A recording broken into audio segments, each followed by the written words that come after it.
drifted alarmingly in the betting was, Felsted in the morning continued to drift. It was late on the exchanges to lose. It was something you'd see in a Dick Francis novel, Charles Burns. The ground is soft. It's heavy. It's soft on times. It's heavy. Okay. Hello, yes, it's Sunday sermon time. We've got plenty to chew the fat about this week. It's Derby weekend and Oaks weekend and more disaster for Clarehaven. Now, joining me to chew the fat as always on this Sabbath and try and pull a few laughs in here and there is John Lang and Lorne Malvo. Chris, good evening, gentlemen. Good evening. Hello, everyone. Right, straight into it, John. Right, we'll look at the two big races this weekend. The Mile and a Half Handicap. No. At Wolverhampton, yeah. We'll not mention Derry Lad, or shall we? Friday. Best not to. Yeah, you should read John's notes if you want to know what John thinks about Derry Lad. The Oaks, then. This, for me, was a bit... I want to say, I'd like to get behind the winner and say, this has really impressed me, but I think this is a crap Oaks, John. I thought that the winner was probably the only one that belonged in an Oaks. Yeah.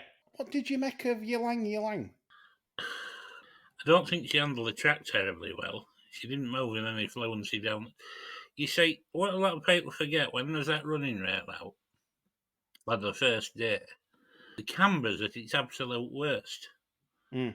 Because that's like 10 yards that they move it in for the Derby. Yeah, is probably the most level bit. And as a result of that, with her making the challenge fairly wide as well, she was on the absolute worst of the camber. And I don't think she was ever using herself properly down the straight. Mm. But I don't think the trip suited as well, because I thought she was emptying out a bit from toe out. So you'd be thinking 10 for her?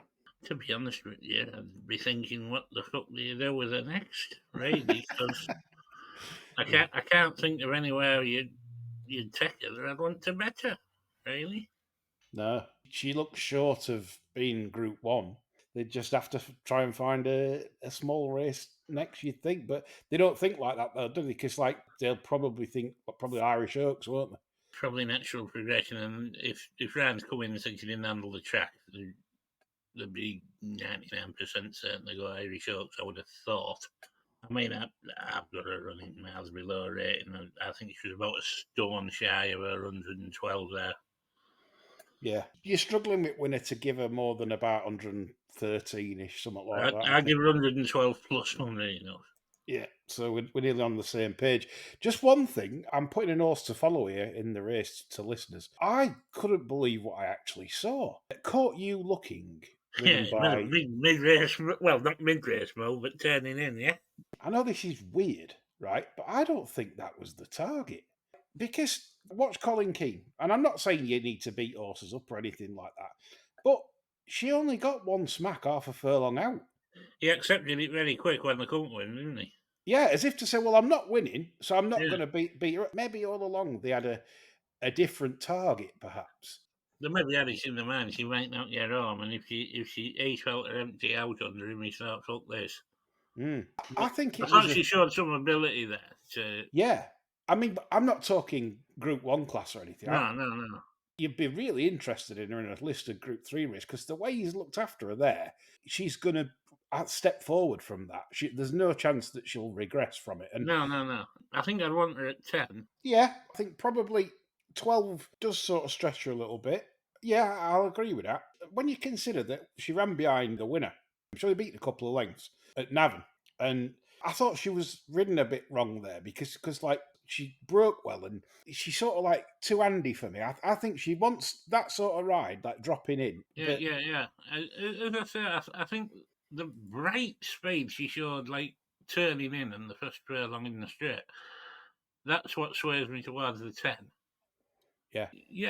If I was going to take one out at race, apart from winner, it'd probably be that one, I would have thought. Yeah, at a more sensible level. Yeah, that's the one I'm interested in. What did you think to the Anthem's birthdays, John? Oh, superb. Only superb insofar as the fact that nobody seemed to join in. Yes, quite. Yeah, I mean, yeah, they yeah. did the verses, didn't they? Well, nobody knows the fucking verses. No, they don't. They really don't. There's about 5 verses, isn't there? But nobody seems to know anything past the first There's only couple that of bit lines. about smiting the jocks, isn't there? And Yeah. Do you think because Sausage Fingers isn't as popular as Jellybean? There's a bit of it. Oh, oh, yeah. absolutely, yeah. I mean, the Republican movement's gathering at pace, isn't it? You know? Yes.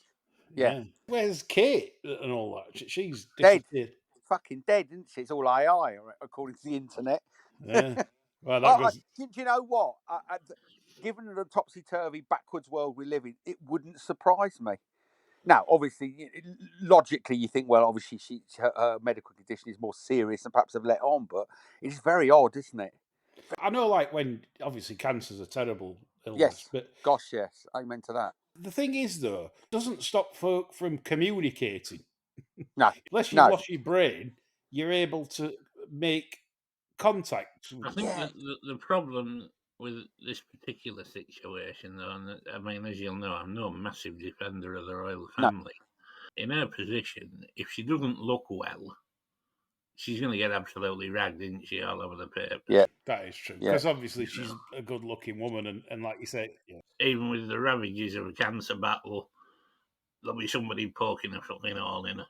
And Yeah, and they would. And even if they sort of, manipulate the images as they did before, but it was, oh, well, she's obviously a lot worse than they're showing you because they've touched the images up. So they probably took a view, well, let's just keep her out the limelight no matter what.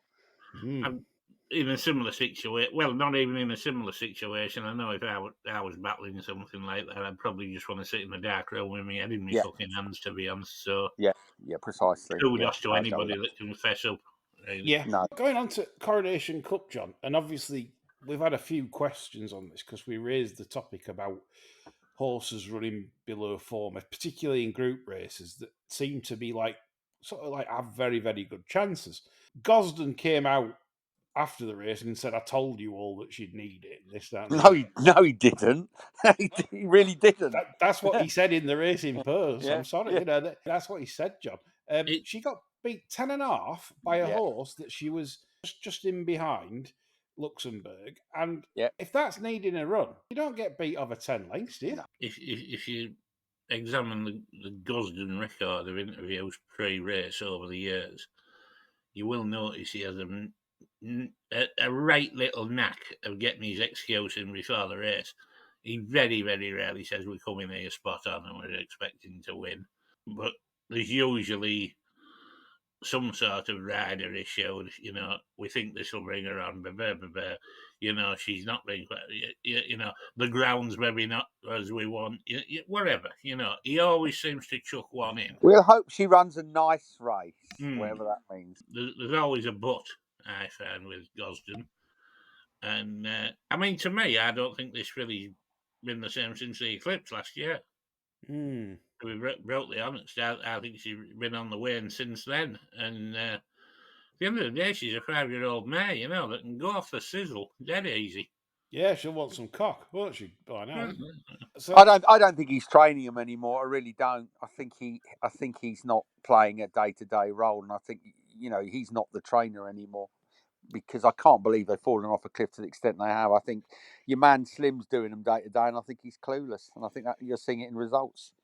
Well, Clarehaven are top of the lay table in terms of flops under 2-1 in group races. They lead the way by some way, actually. So there is credence to what you're saying. The Yard have just gone at the game in terms of doing things properly, maybe. There is a case for that. I'm not saying that is the case. Like we said, it could be. Could be. We say we've got about conspiracy theories, but they have been drugged before, horses to below par. It's not something new to the game. Could be. Have somebody developed a lovely way of doing this to basically get at fancied runners? Sonic Gun, John. Ilda Sheepra, wasn't it? That was it. The Sonic Gun. So Guy Harwood trained that. Was that Guy Harwood trained it? Greville Starkey were on it. I think he were about 50 odd when he fell off. I think he was. It must have hurt in your 50s. Yeah, 1 minute it was underneath him, the next it wasn't. Yeah. We haven't got the answers, folks. It's one of them. You could put 1,000,001 variables as to why, but since 2020, you're making fortunes laying anything in Group 1s, Group 2s, and Group 3s at 2 to 1 or less. And that's fact. You are making absolute doshfuls. It's so unlikely for that to happen over 4 years, 475 runners, that there has to be a fundamental reason. I wonder if it's the quality of staff. I mean, I know we talked about Varian's horses, and the staff tend to sort of rev the nuts out the horses at home. I wonder whether there's the labour crisis, whether the quality of work rider isn't what it was. I mean, the experienced people aren't getting any younger, are they? The people that are always kind of year on, year out top work riders. You wonder who they are nowadays, because they can't be going on forever. Yeah, I do wonder. In addition to that, the trainers that you could always rely on to bring it aren't getting any younger. True. Yeah, that's a better point. Yeah, you're right. Look, they're all wealthy people, aren't they? They've probably achieved what they want to do, and Frank, it's just another year. Absolutely, you can't knock anybody for getting a bit sick. No. And if they're into the 70s, Jesus. Yeah. It's an absolute pleasure listening to John, though, like in terms of what trainers can carry on like improving horses forward. And he's right that there are certain trainers that are masters at it. It's not all about winning first time. It's not might not even be winning second time. It's about them keeping moving up the ladder like in a steady way, and then finding the peak at a point that the trainer envisages. That's where they see the horse over 10 furlongs. The reason I like trainers like that, Lee, is because you can actually join in the journey with the horse. Yeah. And you can sort of factor in improvement and be fairly confident that it's going to be forthcoming. Yeah. Whereas some of these new kids on the block, you can, I mean, it happens very, very often, and I'm writing more of these up in my notes than anything else at the minute, where you get a promising debut and you think, right, that's going to find £8 on that next time, a minimum. And Jesus Christ, they run like a busted flush. Yeah, I mean, jury's out for trainers for me, like George Bowie. Like you said, new kids on the block, early to the party, wins the guineas, and I can only think the same promise in a debut, and then getting proper stuck into some of these, and they're reacting badly to it. Yeah. We shall move on to Derby Day and the Derby, which took place on Saturday. And financially, I didn't make a deal. I have a bet in the Derby and the Oaks every year, whether I'm on value or not. Call it mug betting or whatever. But if I've no opinion, I tend to have a couple of bets at the Derby. I had to back City of Troy, obviously, because of what we said last year. And we'd had money anti-post. Trumpets, Chris Paul. And I tend to back the market steamer, a late market steamer in the Derby, because I've learned through the past, the likes of North Light and late gambles and things like that seem well bet horses on the off in the Derby. I've got a great record. I mean, we had AR50s into about 16s as well. Yeah. In 2021. Chris Paul can't keep up tight, isn't he? I actually want him on, sure, because he's a funny man. Just getting to the point that City of Troy winning is going to do a lot of good for the game this summer, and boy, does it need it. Doesn't it just? And at 4:25 yesterday, boy, did I need it. Because on our death sweep amongst the bar stewards, I was into about 9 to 4, and if there'd been any firearms in this house, I think I'd have been 4 to 9. Yeah, you say it's a good job there's no pig gun in here. Yes, yeah. I think the most intelligent bit of me has been all over the world. He shot his cock off. Yeah. I tell you what, this bar steward's death suite, obviously we don't say anything publicly, but we're all candidates. Oh, yeah. Fucking, yeah. We're absolutely primed. Yeah. We move on. So City of Troy, look, this was a top-class performance, ridden by, I'm going to call him, he's nearly in the genius club now, Ryan Moore. He's nearly in the top echelons for me of being up there with all the very best, because to have the cool head that he does. I was going to say, I thought it was a very cool ride. Yeah. I said to the producer mid-race, I said, he's done nothing wrong here, Ryan. The one thing that John said was that he said if he guns him, he's beat. And obviously that was never going to happen. But I did love it. I loved the ride. Everything about it was just brilliant. And afterwards, I got so much joy of seeing him smile. I got that muscle memory. And you can't... No, he had wind. He wasn't smiling. He had wind. That's all it He was. was smiling. It was wind. You just don't see it. It was unbelievable. That can't be muscle memory, like it's that long since he fucking smiled. That's what I mean. Yeah. You know, muscle memory, like when you've got that face like Wednesday Addams. And, That must have hurt yesterday. Yeah. It physically hurt. Yeah. I thought it was hurting him. I could see through his soul. It's like hollow. And like, it was killing him. In fact, he couldn't wait to go because he got asked about 3 questions and then he's off. Yeah. He just hates it, doesn't he? He absolutely hates the limelight. And I think the whole crew were under tremendous pressure yesterday to deliver. Yeah. I mean, it was something to behold, really. They managed to keep a lid on themselves. You reckon Aidan put a big smacker on Rachel? What you suggesting? Well, that's out and proud now, isn't it? You know, I mean, where was his lovely wife? That's what we want to know. I think Rachel might have been ushered away if that had run last yesterday. You know, come on, get in the van. But you know, it was all right. So it's had the nod now, hasn't it? Yeah, we permit this. What do you reckon to the Aidan O'Brien PR machine? As in what Aidan was saying in the run-up? No, it's fantastic after a race, isn't he? It's like, Matt Chapman, is this the best Derby winner you've trained? Yes. No doubt, he said, didn't he? Yeah, no doubt. He went on to say about, and this was another obvious thing, because Galileo's dead, so they can't make money from that. And he went to say, justifies are better than Galileo's because they have more speed. And they're not dead. And they're not dead. Yeah. Cool now. Yeah, For a low still price. with us. Yeah. Where are the trained on gang? Where are you, lads? Where are Delia Smith's coming out now? Where are you? Yeah, Let's be having you. Yes, quite. Disgraceful comments after the Guineas about training on and small horses. Where's he and old John Carson? Another idiot. Well, I mean, I couldn't believe that. He's got beat by, you take out maybe his Hyperion, and he's probably got beat by the second smallest horse ever to win the fucking Derby. Yeah, on Blackpool Beach. And he said, how does a little horse win the Derby? Was that the minstrel? Yeah. Yeah. Jesus Christ. Well, this is it, you see. You don't always have to be a big, lumbering, powerful, lengthy galloper to run fast. Sounds like out to do with speed. A cow went out on a rabbit. Yeah. I did like that. Yeah, good stuff. So, how do we rate the race? I didn't really see many hard luck stories. For me, Dancing Gemini didn't stay. That one's dropping back to 10. The 5th ran well. The 4th ran well. The 3rd looks a bit of a bugger, really. He was fractious at the purse. Yeah, I knocked him down a bit, actually, from his 111. I give him 108. Yeah. So how are you rating City of Troy? What's your rating? For the Derby performance, 117 plus. I agree. And do you know why we should mark it down?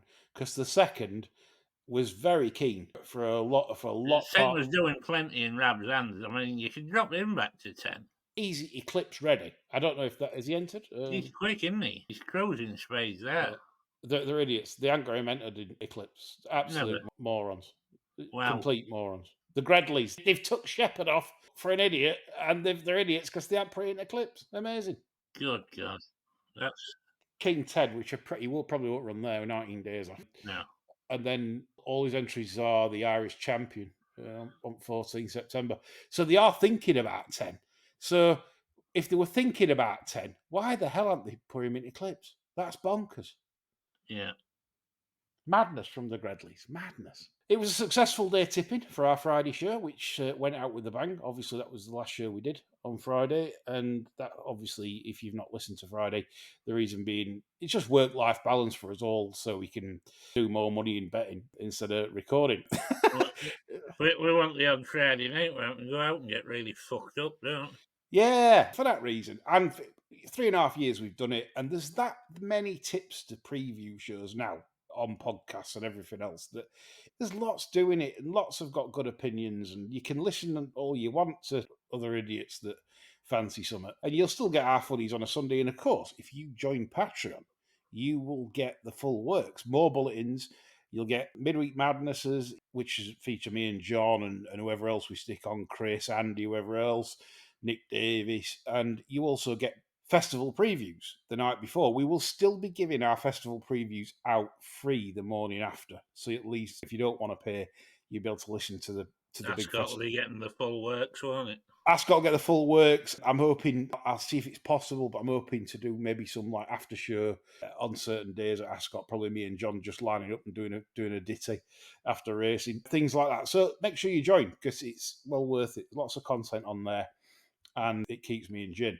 Coming back to City of Troy, John, is it Eclipse or is it Irish Derby? I don't think there's anything to be gained by running the Curragh. I think they're going to stick to 12, though. I've got this feeling. Is it the old stallion thing where they know that this is another sort of like replacement? Obviously, Galileo was a big loss for them, and they need to promote Justify and Son of Justify, champion of champions. Already, he's done something that Galileo didn't do when he's won a Johurst. Yeah. So that helps. Yes. I'd like to see him back at 10 because I think he'd be pretty bloody good. So, what would you go the Eclipse International route? Myself, after the disaster at Newmarket and then what will have been a fairly intensive prep for this, I would have thought, after Newmarket. Yeah, they'll have proper got him ready for this. I would be very much inclined to wait for the Goodmans International. I know that's not going to be sitting comfortable with people that think they should be rocking up here, there and everywhere, but... And do you go straight to Arc then, or do you have something else in between Arc? I think if you won the good one, you'd maybe think about the Irish champion. Yeah. Obviously, the Arc might be on the radar, but they might also think if they're going to go to America with him and run on dirt, they might start thinking about shipping in a prep for the Breeders' Cup. So you've completely gone off the Ledger idea, St. Ledger idea. If he'd won the Guineas, I think he'd have been a double-dead certainty to go to Doncaster. As it is, no, I can't have it on the radar for him now. Or it'll never run again. It'll have a picked up in niggle next week, ever so bad, and it'll never run again. Is that because they've shoved it full of contraband, Chris? Well, I wouldn't like to suggest that, but I tell you what, that fucking horse is still running right now. That's all I'll say on it. I've got a sneaky suspicion that'll never run again. Don't know why. I just got a funny feeling. Interesting. And this is it. There's no trumpet in here from you, Chris. I mean, it's not like you're going to say, like, if that's the case, I knew that was going to happen. No. You know? Not at all, no. No. I shall reinvent it. I just got a funny old feeling that won't run again. I don't know why. It had obviously had a problem running up to it, didn't it? It was obviously the market vibes a few days before were terrible. I just wonder whether that horse is a lot more fragile than perhaps we've seen. But, you know, listen, hope it runs again, but it wouldn't surprise me if it didn't. The exact word I had on the run-up was that not one person in the yard fancied it. Yep. But Aidan did. Yep, exactly. Now you've got to ask yourself: is Aidan the only person in there knows what's going on? Well, probably, or is everybody else wrong?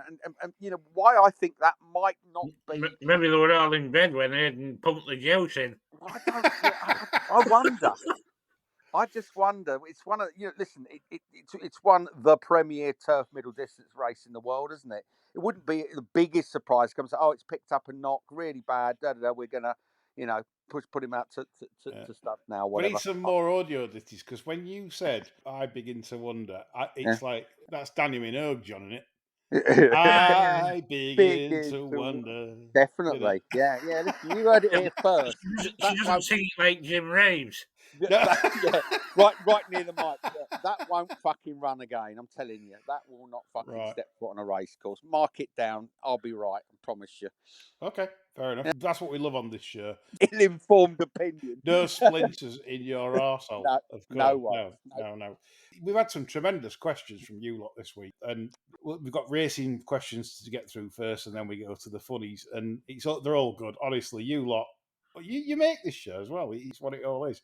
You give us ideas and put mental images in my head. Like Huey Green, it's your vote that counts. Yeah. That was crooked though, wasn't it? It was all rigged, that, wasn't it? Yeah, Simon Benson's be honest. If we went to a one-day Derby Oaks Coronation Cup special, look, I'll come in first, and then bring you in, John. But I'm a massive fan of less is more. I would love Epsom to shelve the second day and have maybe a 7-race card, a fully Group Ones, maybe one really top-class handicap, and the rest of them Group Ones, Group Twos, Group Ones, and it's run on the Wednesday, John. Absolutely. I'd be all over that. Yeah, because I mean, the thing is, and I've thought about this, racing seems to think, and I know why they think like it, because it's all about the cash. It's like, right, let's do an extra day. Why? Because it gets punters through the turnstiles, we turn over more money, we make more money, this, that, and the other. No one actually thinks about the product, do they? No. And the product is why people turn up. And the problem is, like, you have Goodwood, 5 days of maidens and novices and fillies handicaps. Yeah. It's not a festival, really. It's like when they badge Ladies' Day. Ladies' Day today. Oh, what we got? 4 0 to 55s at Beverley. Yeah. And there's 12,000 there because they've tagged it as Ladies' Day. It's just, it's brilliant for track. I mean, fair play. Well done, Beverly. You know what you're doing. But it's the product that counts and will keep people engaged and interested. Imagine the excitement and the build-up for a Wednesday card at Epsom with the Coronation Cup, the Oaks, the Derby, the Diomed. The ground could be done properly because obviously we know Cooper Clark's under pressure. He doesn't want like rattling quick on Derby Day, and like you said it past, John, you can't have a fast ground filly in Oaks because rarely is it good to firm on the Friday. So it's kind of a bit unfair on an Oaks contender because they're just doing it to make sure that the Derby is safe ground or what they perceive as safe ground. So who came up with 7 days or 5 days or 5-day festival, wasn't it? I mean, Jesus Christ. Who's come up with that? I've not read into it. Who actually came up with that idea? Imagine being camped down there in a fucking stinking Premier Inn for 5 days. Well, you're backwards. You being with McIver Jr. Backwards and forwards in that fucking traffic. Jesus. Decron feeds. Yeah. He was there, wasn't he, McIver Jr. Saturday? He was on the telly, yeah. Yeah, he made the telly. Well, fair play, Louis. Mooching around behind Francesca. Yeah. I think he was hoping for a gust of wind. You're lucky little son. Oh, dear. He's here all day. Right, I think so. Chris, are you in agreement with that less is more? Absolutely. From a punter's perspective, from a racecourse perspective, what a tremendous day's racing that will be. But you're right, all these festivals are festivals in name only. It's just an extra day with a load of moderate racing stuffed in. So I agree with that 100%. But it ain't going to happen, though, is it? No, as James Knight says, it is fantasy what these lads talk about. And you're right. It is fantasy, yeah. It can't happen, but that's what should happen. Know if they did come on here and talk about our fantasies, Jesus. Racing wouldn't get a mention, I know that. And your Apple clean rating would go down the U-bend as well. Ooh, what? Danny Minogue would get a mention, I know that. Yeah. It's not the only thing she'd get. Yeah, right with the balloon shout. Yeah, so Simon Benson's spot on with that. Harry Roberts has been on. We hear a lot about trainers having full race planning responsibilities. But with Aidan, he's been straight from the start. He and his team concentrate on the training, leave it up to the lads to decide targets. You need the right owners, but it's hard to argue against. John, lots of trainers are idiots, though, aren't they, for placing? Oh, absolutely. I mean, the frustrations throughout the season when you earmark one and you think that's perfect for that, or that doesn't want to be going there, and sure enough, the ones you think don't want to be going there rock up there, and the ones that you want to them there don't, and it's a never-ending cycle of misery a lot of the time. Yeah, it is. It's like when you've got an horse in your tracker, and a typical example of this, if anyone thinks what you're talking about, like, so trainers, especially when they're fillies, you'll have a filly rated 79 or 81. And you're thinking, fucking hell, if they turn up in an handicap with this, it's going to win six wickets. And then you see entries for week, and it's in a listed race, you know. And you just go, this is it with them. It's like they're just, I genuinely don't think half of them know what they're doing. I had to laugh at Yogurt Cannon where he had his Saturday winner with Pasika. He said in interview after, he says, "Oh yeah," he says, "I like having Martin Hughes as an owner."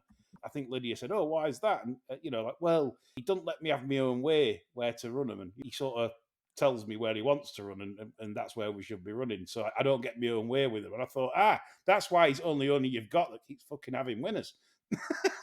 Yeah. Arthur haven't got a Scooby-Doo of what the right race is. Roger Vegetable's the same. Can train. Yeah, I mean, he's a perfect example from Irish Guineas. Kevin Condon, Queen of Thunder, goes into Irish. Now, she was rated 82. And I'm ready to go to fucking jail as soon as she turns up in handicap, yeah?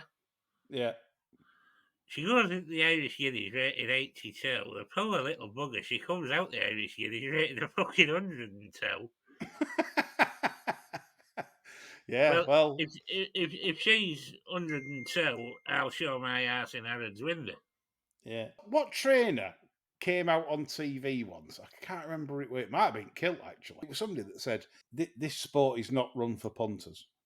Remember that? I can't remember who it was. Some listener might be able to remember. But some trainer, I can remember it, like arrogantly just came out. We don't run our horses for punters. Well, I think for body copy at text there, I mean, you could perm one from 75. You can have a union job. Any of them. That's the prevailing attitude anyway. Yes. I mean, It is. They detest punters.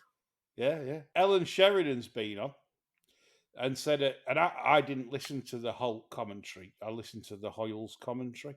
She said the Hoyles commentary was way better than Holt's in the Battle of the Commentators. Chris, she's saying that Golf Club Boar is better than Holt. Well, that's quite a low bar, isn't it? It's like being the prettiest. it's like being the prettiest woman in Dundee, isn't it? It's not sort of Dundee. Not sort of something, or the horniest woman in Skelmersdale or somewhere like that. Apologies to Skelmersdale and Dundee. They won't have electricity, so there's no fucking danger of them having any. There's still a few smoke signals up there, honestly. But no, it's look. I mean, yeah, it was a better commentary, but it didn't really set the pulse racing. To be honest with you, neither of them really terribly exciting, are they? Unlike us, who are great, obviously. We'll come on to Golf Club Boars later, as Chris Pull has popped up a question for later.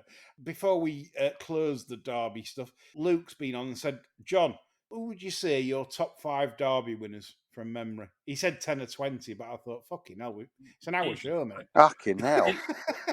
In all 20? What live? Give me your best 5 Derby winners from memory. All time top 5 Derby winners. Jesus. Yeah.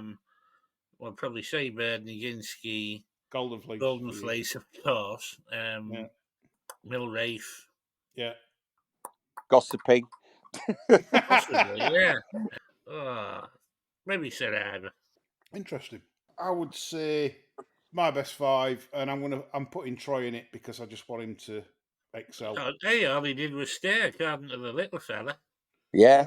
He should have run in a Gold Cup, he said. Yeah. There you go. See you, Troy. Yes, isn't he? Yeah, and obviously mine's probably more like 80s, 90s plus. I'm just trying to remember my favourite ones. Nashwan, obviously, because he's one of my favourite horses. Yes. I'm not saying he's the best. Didn't get 12, according to the little fella. Yeah, well, he was that good that he could still do it of a 12. The whole of that interview was poking a hole in his better horses, wasn't he? Yeah, he was. Yeah, Sheikh Hamdan absolutely despised the race. Yeah. Hated it. Yeah, obviously won a fair few. What were Hamdan's winners? Erhab, Nashwan. Might be it. 2. Well, anyway. Yeah. So top 5 Derby winners. Well, Luke, I've given you 2. We haven't got all day. John's given you 5 of the very best. Chris, any Derby winner of the past from you that sort of stood out? Slip Anchor, I thought was a good one. I think doesn't get quite the credit I think he deserves. I thought that was hugely impressive. But yeah, I can't argue with any of them. Incredible on the day, wasn't he? Yeah. Amazing. Yeah, was it owned by Lord Howard de Walden? Certainly was. Those peach-coloured silks, wonderful silks. Beautiful silks, then, weren't they? One of the finest. Finer than Bob Ogden's. but not as good as Bob's parties. No, nowhere near. Yeah, you'd have Lord Howard the World and that one in the arse and it going and winning, and then you'd put Bob in charge of the party, wouldn't you? You would, you would. yeah. Only problem is Lord Howard de Walden would be with Joan and Louis in the kitchen at parties, Oh, while absolutely. Yeah. Bob would be something like Marilyn Manson. Depravity. Yeah. Fucking. Ooh. He'd be in the jacuzzi bollock Dave, wouldn't he? Yeah. Getting on absolutely. coffee tables and all that for dirty bastards. Yeah, you can imagine. You can imagine. I can only imagine the stuff that went on there. Depravity, yeah. I was howling that day at York. I'd got a runner. I had many runners there, obviously, with my budget. But I got a runner, and Bob Ogden had obviously got a runner there that day, and he turned up with a Bond lady, oh good God, like a supermodel. That's a 5'10", blonde hair, stunning, absolutely stunning. He's won before they go in the fucking stars, hasn't he? Yeah, she couldn't have been older than, I'd say 25. You're definitely younger than 25, I'd say. 25's pushing it, I'd have thought. And she was absolutely incredible. And Bob's there, 80 odd, the old one eye fucking closed like Popeye, and fucking teeth sticking out. Might have been his niece.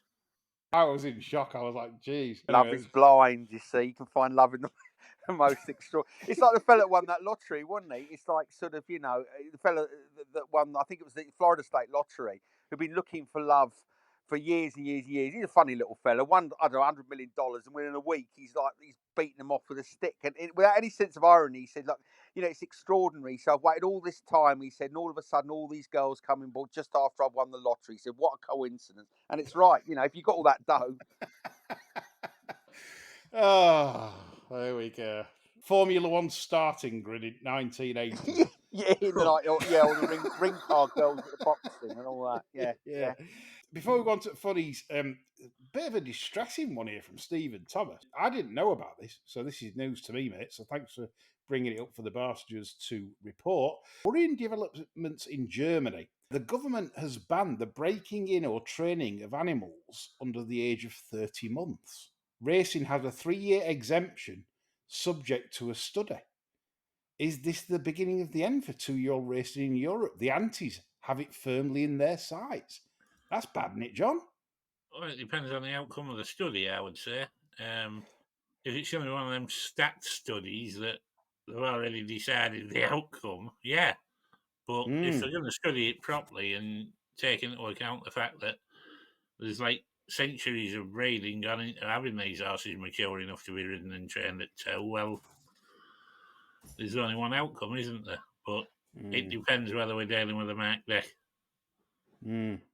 Chris, what are you making of the world at the moment? It's more about restrictive than it is, to live freely.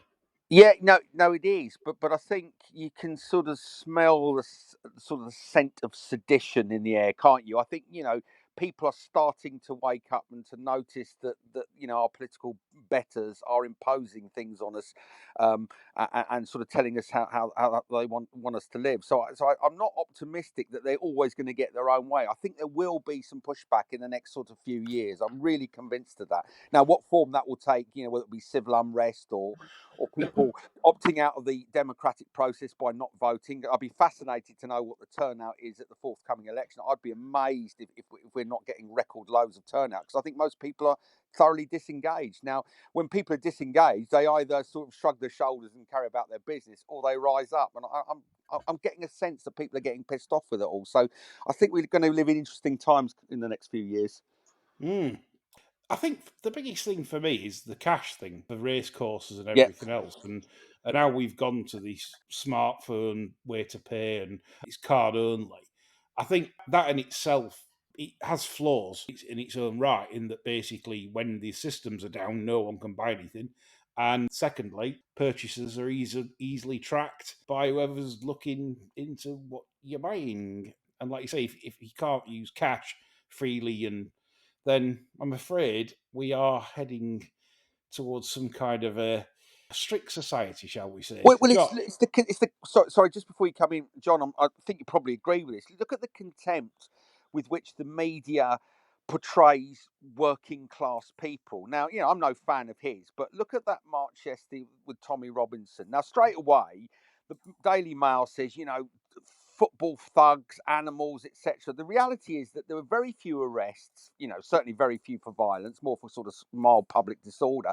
And, the bulk of people, just ordinary people who have views that aren't particularly, controversial, but it always seems to be that the working class in this country, of whatever colour, it always seems to be demonised. And I think people are getting pissed off with a constant pressure from the middle class to say, working class stupid, you need to do what we tell you. And I don't think it's going to end well. I really don't. I think there will be some sort of civil unrest coming up.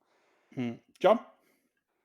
I think the media are complicit with our political class insofar as they never stray from the narrative. And the two big narratives for me are there's no money, and then we're expected to sit there and just watch it while they're sending billions to the Ukraine, they're spending billions creating arms all the time. There's always money for war, but there's never any money to feed kids. No.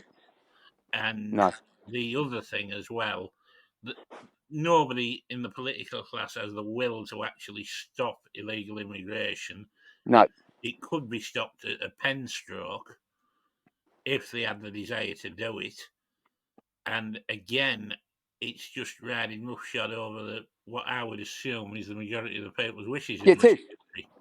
Every poll I've seen is that people are against unfettered, in quotes, illegal immigration. Nobody buys the narrative that these people are fleeing, war-torn environments. Everyone accepts that they are economic migrants. Fair enough. People want to have a better life. But, no one's buying into the idea that these are people fleeing, hostile regimes. We know. No. I mean, by all means, come here illegally. Yeah. Absolutely. And, you see time and time again that the will of the electorate is being ignored. Why? Because the political class have distaste for the views of ordinary people. They hate the working classes. Unless they're putting them all on that fucking boat, they're getting housed, and we're in the midst of a housing crisis. Correct. Which there should never be anywhere, by the way, but that's another story. Correct. No, I agree entirely. So it's the absolute disdain. I think they will pay the price ultimately. There'll come a point where people say no more. Tune into our election special where we'll all turn up pissed. Be a good show, that. Yeah. Mike moved out York for that. Yeah. Election night live from York. Yeah. I'm no fan of parliamentary democracy. Burn the Reichstag and I'll take the seize emergency powers from Hindenburg. That's the future of Britain, I'm telling you. Yeah. We come on to the funnies part. Who better to set us off than Chris Paul? Yes. With the trumpets. He said, I like this one. Who is the most piss boring racing tweeter? He says, this is a very strong field, but between you can narrow it down to a top 3. Oh, it's easy. Oh, is it? Right, hang on. I had to think about this because there is a few. Oh, I'm trying to think of most boring. Joshua Stacey, that bloke with like massive head that looks like fucking Beaker from the Muppet Show. He's quite boring. He's the one, his mum works for BHA. Everything on merit, no nepotism there. But yeah, he's got a good on. Yeah, he's fucking boring as arseholes, I think. That's a brilliant start. So Josh somebody looks like Beaker from the Muppet Show. I think he's fascinating to me. I feel the urge to seek him out. Yeah, fucking dig him out. You'll see I'm right. Yeah. Joshua Stacey then makes the boring tweeters top 3. John? Well, for a start, high clear racing. Because Yeah. you can absolutely guarantee what codswallop's coming every time they have a fucking runner. Obviously, I'll look his own ass Rollins. Yeah. He's boring cunt, isn't he? He's blocked me on every account, so I can't. I say that he'd have a glass eye of sleep in 10 minutes. Yeah, and the other one would be Millington. Oh, you're right. I missed the trick there. Millington. I mean, what a twat. There's 3 for you that you just never ever miss, would you? It's a strong field. It is a really strong field. I'm going to say, I'm not saying he's a bad fella, but he's a very boring account to follow. Mike Parsage. Oh, fuck me. He's the one who goes going on about his mum. Yeah, he's wandering around, going around all British and UK race courses, and he'll tweet something like, if something's, I don't know, too expensive to get in, well, this is terrible. He'd give aspirin headache, wouldn't A he? bit like us Fucking when hell. we get pissed off. Yeah. Oh, So, yeah. Chris, that's our list. And I know, like, you've been blocked by the Wizard of Odds after time, Ansel. Another bell end as well. Yeah, that's Another why you fucking- started your trumpets. Yeah. But yeah, that's ours contribution. I'm sure Ansel makes your top sort of list. Oh yeah. Oh, million on. Fuck me, yeah. Oh, I mean, you could have a whole show on this, thinking out loud. I mean, fucking, there's millions of them. Everyone except us, really. It is right. Chris Gartner, one of the Bastard staffers, has been on and said, seeing what Lee posted the other night in the Scampi Fries and Picnic combination for the after show, what would be the Bastard's favourite sweet and savoury combo on a night? What's your one, Lee? What did he reference? What was your post? I had the old Scampi Fries and a Picnic, and Scampi Fries are a fantastic savoury snack because they've got some real bite. And then I think if you have anything sweet with them, like you say, I like Turkish Delight. Yeah, I do. I like Turkish Delight. Like, so that kind of sweet savoury combo. So anything like that, John? I'd probably go for a cheese and onion pasty, followed up by Lindor truffle chocolates. Fucking hell. Lindor. Yeah. I would have a Greg's steak bake and one of them little pots of jelly. They're like Yeah. Roundtree's jelly. Fucking lovely they are. I had one the other day. Jelly. Jelly's massively underrated. It's got 3 stone in hand jelly. Lovely stuff. Yeah. I saw something today on one of our threads about pink custard. I think Oh, pink custard. Lovely. Yeah, still so somebody was on about wanting it to come back, but I pointed out that, like, when I was a kid, I always expected it to taste pinker than it did. Yeah, it No, it just did. tastes It like... did taste a bit. It did taste different from regular custard, wasn't it? Yeah, but Why it didn't taste pink, though, did it? Well, it was. Why- You expecting strawberry, weren't you? And it was that very faint hint of Well, strawberry. I was I expecting think. pink, whatever it is, you know. Pink flavour, red Yeah. flavour, yellow flavour. Why did they put pink custard on chocolate sponge all the time? It was like Aesthetically always. very pleasing. It's visually, it's like you eat with your eyes, you ignorant bastards, don't you? Love aesthetically. No, yeah, in mouth because it all, talking wagon. Yeah, exactly. Think the pink, watch the white run down, as he used to say. Pale blue might have been better, the old escargot colours, right? Oh yeah, blue. Yeah. No, pink Yeah. custard's lovely. It's school dinner stuff, though, isn't it? That's the only time you Yeah. see pink custard. Right, Woody's been on, Councillor Woodman, disgraceful Tory Yeah, councillor. sorry. Yeah. Favourite carry-on film and character? Chris, Ooh. you must have watched loads of carry-on films. Oh yeah, fucking loads. Do you know what? There are so many. I need 30 seconds to collect my thoughts, so I'm going to flick it back to you because there's so many of those characters. Obviously, the best one, Macadori mentioned this on the thread, and it was Sid James. Obviously, he's one of my favourites, just hilarious. But like, it was when the bird was talking to him and giving him the winners, and then he would go to betting shop to bet he'd read out the runners from the paper to the parrot or whatever, the budgie, and the bird would tweet when he said a certain horse or number, and then he got at bookies and bet, and he kept all winning. So bookie barred him, skint him out. That was a great idea. But I would say, like, character, this is one left field. In Carry On Screaming, Odd Bod. Yeah, do. Like a Frankenstein, like made by Kenneth Williams and I forget their name. They were Frankenstein, and Odd Bod used to go around like kidnapping It was women. Fenella Fielding, wasn't it? It was That's gorgeous, wasn't she? Oh, Struth. Yeah, she was Yeah, gorgeous. she get it. Oh, fucking not meant. Odd Bod was great because he probably looks like us and probably most of you. So like, Odd bod. yeah, Odd Bod, great name as well. But great films, and sadly times have changed now. They'd be no longer acceptable. No. in this. I think any of Charles Hawtrey's characters, because he always played the same character, didn't he, Charles Hawtrey? The little fella with the Yeah. round glasses. I think he was tremendous. He was sort of but I think in real life he was even, more absurd than the characters. He was an alcoholic, predatory homosexual who took his mum everywhere with him. Fascinating. If you read a lot of the dark side of Carry On, what a fascinating man he was, but very, very dark Yeah. character. John, your favourite Carry On film and character? I think favourite character would probably be, funnily enough, the Joan Sims' father-in-law, played by Charles Hawtrey Yes. in I know what you mean. Yeah. the Mark Anthony one. I've forgotten what it was called. Yeah. Julius Caesar and what have you. That one. That one. Well, favourite all-time characters would be anything played by Angela Douglas, especially when she was the slave girl in Up the Khyber. Valerie Leon, I thought you'd say. Valerie Leon was tremendous. She was in a few. Cost through. Yeah. Other character for me would be Mr. Fiddler in Carry On Camping. Yes. When they get to the campsite. Peter Butterworth. Peter Butterworth, that was him. Yeah.